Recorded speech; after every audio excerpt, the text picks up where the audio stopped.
Now on our odd USD for the day, as we can see now, our odd, we are actually aiming to actually see a push up on our odd against our USD, as we are believing that our USD will actually be falling. So any pair relating to our USD should actually be pushing.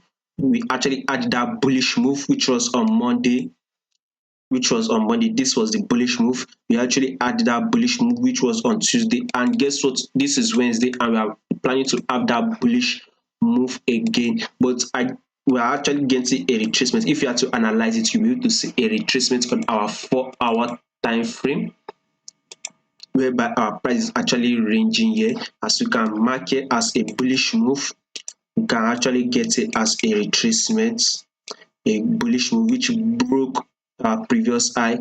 We actually had this retracement, and now our price has actually been ranging around this key area here. Definitely, I'm still waiting for my price to actually break above here.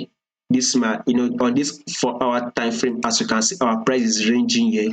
If my price can break above it, then I'll be taking a buy position. By the way, if my price breaks above it, I'll be taking a buy position, believing that my price will actually even break this our previous higher highs. So there's still time to actually take our buy position or wait, as currently we are at the Sydney section close to our Tokyo section.